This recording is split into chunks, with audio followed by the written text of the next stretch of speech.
all information whatsoever can be translated into terms of yang and yin. Alan Watts. The concept of yin and yang lies at the basis of Taoist philosophy. It makes a lot of appearances in popular and consumer culture, representing things like balance and inner peace. But the profanity of yin and yang goes way beyond that. When we really get this mysterious philosophy, it may change our view on the universe forever. This video is an attempt to explain the deep meaning of yin and yang.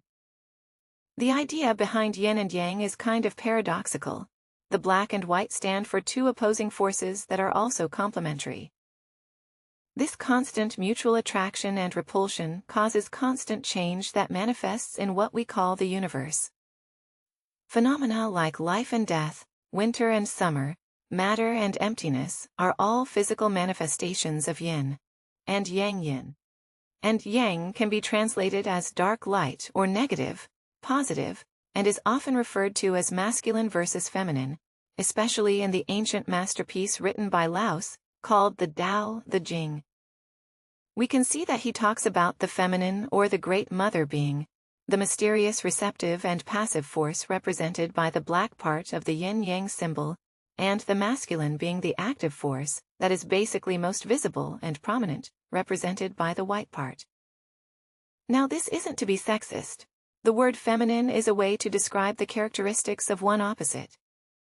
While the masculine describes the other, men and women both possess yin and yang characteristics, which was also observed by Swiss psychologist Carl Jung. We spoke about the unconscious masculine side of the woman, the animus, and the unconscious feminine side of the man, the anima.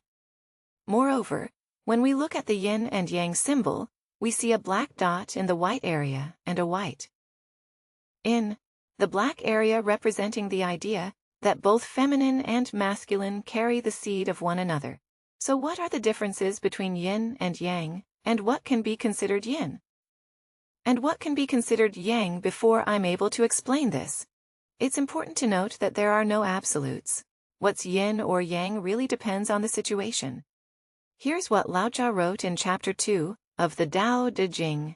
Being and non-being produce each other difficult and easy, complement each other long and short, define each other high and low, oppose each other fore and aft, follow each other. Each example given has a yin and yang element in it. Both yin and yang complement each other. Yin represents a series of characteristics that are generally passive, empty, low, cold, and dark in nature. Things like passivity and emptiness seem of little value, but they actually harbor an immense power, which I'll talk about in a minute. We can describe yang as the active and masculine element that is generally found in things like light, warmth, height, fullness, aggression, and speed. So if we look at the verses from the Tao Te Ching, we can say that long is considered yang, while short is considered yin. Being is considered yang, while non-being is considered yin. One cannot exist without the other. And whether one is yin or yang depends on the relationship between the two.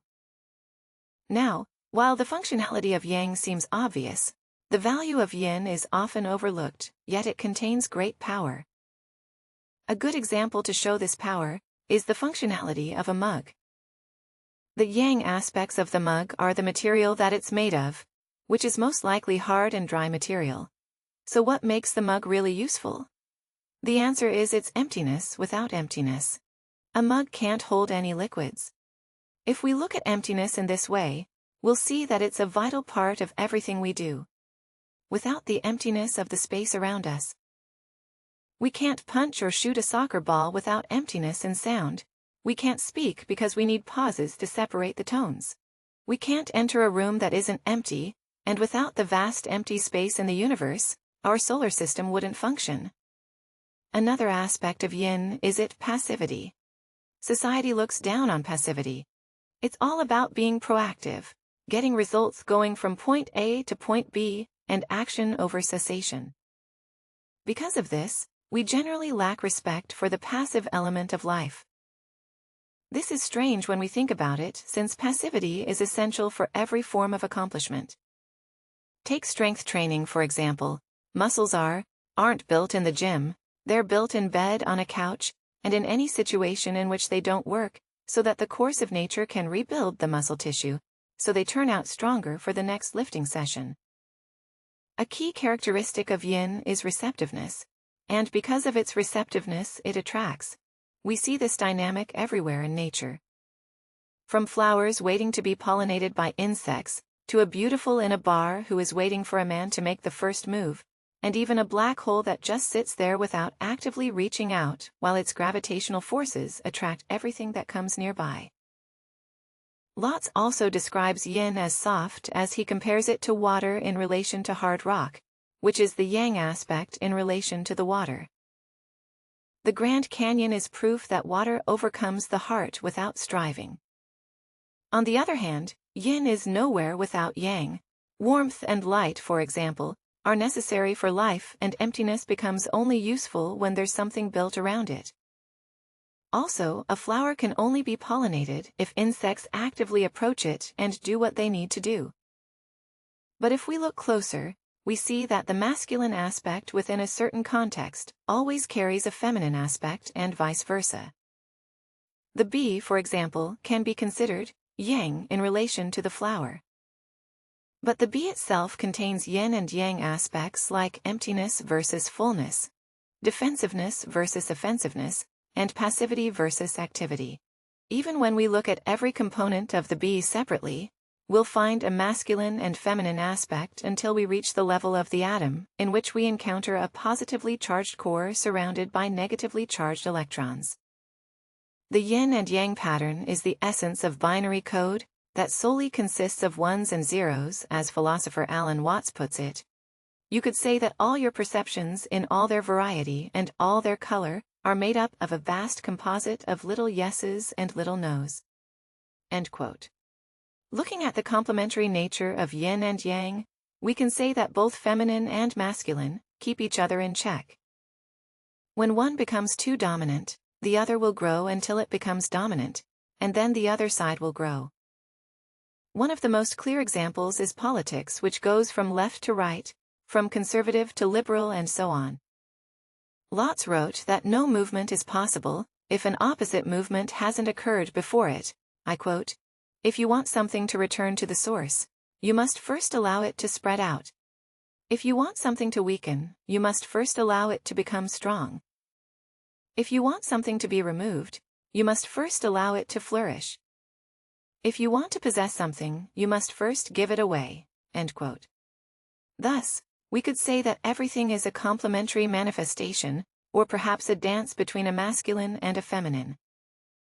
Yin and yang complement each other, create each other, support each other, regulate each other, and transform each other. The latter we see when a male and female reproduce, and by merging the feminine and masculine, a child is created that again consists of innumerable yin and yangs. Yin and yang is everywhere in every object, every living organism, every cell, and every single component that can be endlessly divided in masculine and feminine, non-doing or effortless action. Also called Wu Wei by the Taoists, is a practice that actually harvests the power of both yin and yang. The trick is knowing when to act and when not to. So our actions won't be strenuous but more in a flow state. Thus, by embracing yin, we become more receptive for the natural course of the universe. In many cases there is no need to act. An overenthusiastic salesman scares away potential clients, and an overly clingy girlfriend scares away the man she is in a relationship with many problems solve themselves. Furthermore, acting oftentimes only worsens the situation by backing off. We enter a yin state. The key is knowing when to back off and when not to. Too much passivity can be as bad as too little. No matter what you do, there will always be a dark and light side to everything. Your food only tastes delicious because you've tried something disgusting in the past. You're only pretty because someone else is ugly. You're only rich because other people are poor. Therefore, you need the disgusting food to enjoy the good food. You need ugly people in order to be pretty, and you need the poor to be rich, because without the opposites, there's nothing to support your position in the hierarchy. with the invaluable knowledge that there can be one without the other. We might want to be more thankful to that nasty coworker.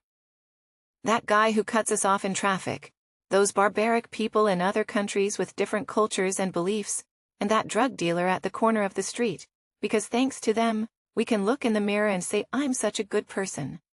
Thank you for watching.